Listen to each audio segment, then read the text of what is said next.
Good day, everybody, and thank you for tuning in. In the month of June, we celebrate SMBs across Africa. So today we are very fortunate to have Patricia Okelo with us. And Patricia Okelo is the founder of WilArt Productions Limited and the co-founder of Kyana. Welcome, Patricia. Thank you very much, Agnes. I'm privileged to be here. Thank you. To start off with, why don't you tell us a little bit about WilArt and Kyana and the work they do with SMBs? Super. So WilArt Productions is actually a company that I formed in the year 2000. My background is in graphic design. So initially when I started the business, it was just to offer graphic design services to corporates, which at the time was primarily offered by advertising agencies. So Pat, please tell us about the Kyana network. How many enterprises do you have in the network currently? And what are the enterprises trading in? Please give us a short profile on Kyana. All right. So Kyana was founded in 2019. It's primarily a community of women, many women who are just thinking of going into business and probably are not very sure on how to, what is the process like. So we believe that women actually, as women lead differently, we also believe that women actually also do business different in a very collaborative and, we love to share our experiences. So in that embracing of that, that's what we hope to be the foundation of our community, which is just building a community of trust. Then we share our experiences on our business experiences. We have an accelerator program where we grow the capacity of the businesses, and then of course forming deep, meaningful collaborations with regulators as well as other businesses that are basically looking at the same market segment. And we do all three in equal measure. So none is more important than the other. Thanks, Pat. During this pandemic period, have you seen a shift in how small enterprises operate? Certainly, I have. We have seen a lot of businesses actually, and I think in Africa we can talk about businesses being really relational, and you usually will purchase something from somebody that you know.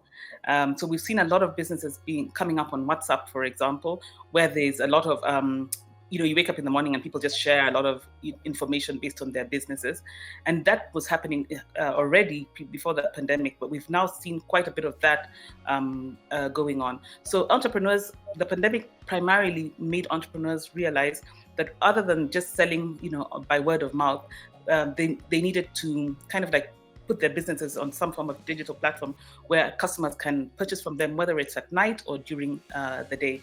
And we've seen a lot of that. We've seen quite a number of businesses transition from just, mobile phones over to doing stuff like websites, for example, and other, what we call other platforms, really. So with this shift that we have seen in the number of organizations that are now going online, have you seen a shift in the focus in terms of the user experience? I have to say that I think during the last year, if we talk about the last year, we haven't seen such a large shift in terms of customers using other platforms other than the social media platforms that they have been using, or what we call conversational platforms. And this is primarily because of the way we do business on the continent, which is really, really relational. So if I have a product, you want to and you want to purchase it, you kind of like want to know who else has used that product, and we've not moved away from that. But we have seen a lot of businesses appreciate the fact that they need to move on to websites, for example, and this could be in terms of doing complete transactions, or if you're doing business across borders, you realize that you actually need to kind of like embed some form of payment platform on your website for that to happen. So we've seen a lot more of businesses embracing that. And yeah, so there's a slight shift, I would say, but still very, very referral based.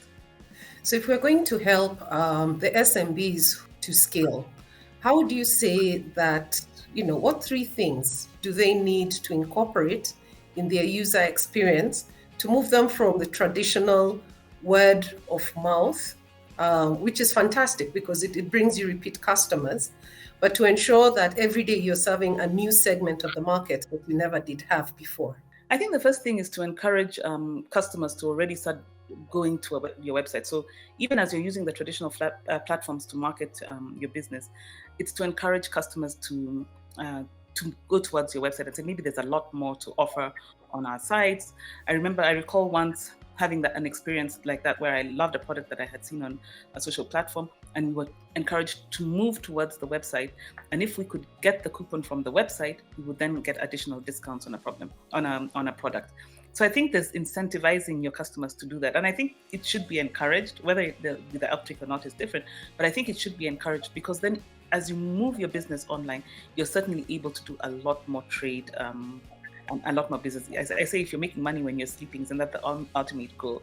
So I certainly, maybe some incentives on existing platforms that people are endeared to, moving it to the website, where you can actually store a lot more information, and hopefully we will see then more businesses trading online, and perhaps a seamless process, encouraging a seamless process in payment, because we're still seeing, like here, where people will still be able to view your beautiful products on your website, but we still have to move onto another payment platform for the transaction to be done. So encouraging more entrepreneurs to embrace other forms of payment. I know we love our money, our money tools here, but to just embrace other forms of payments where you don't have to move from that platform, and probably we'll see a lot more business being transacted online.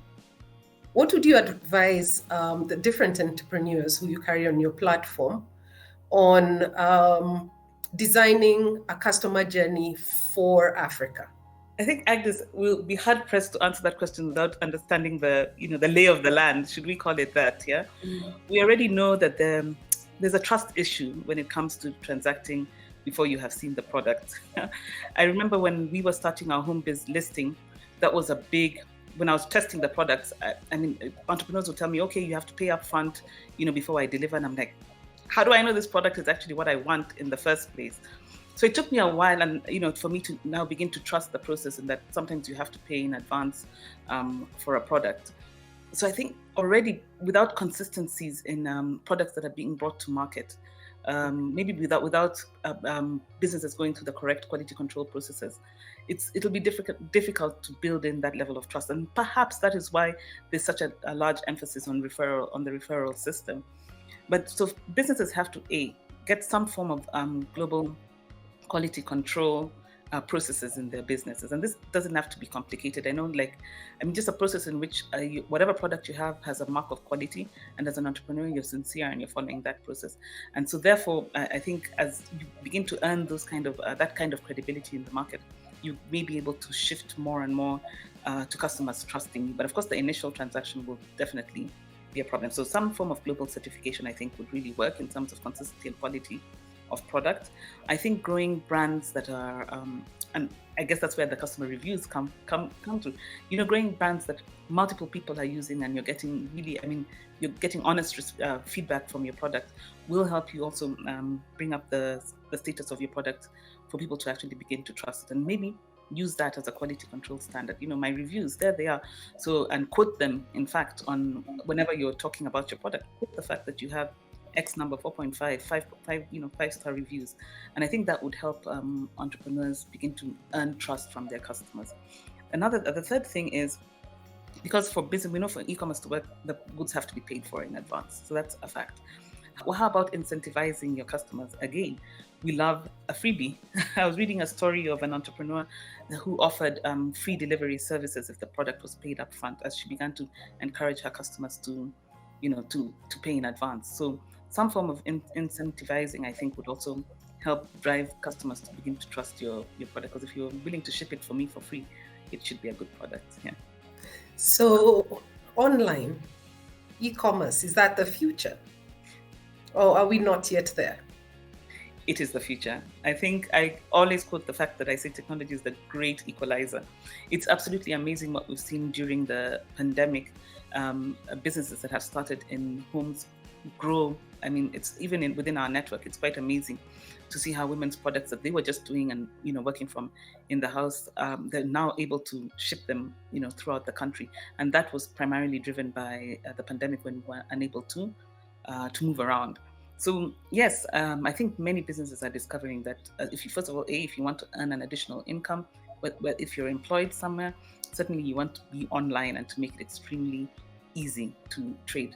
We have one of our businesses, I don't know if I'm able to quote it, but I'll talk about it, Shop Nanjala, for example. And she is only trading on her e-commerce platform. She had a couple of teething problems But that's primarily how she trades. And she encouraged us to do all our transactions online.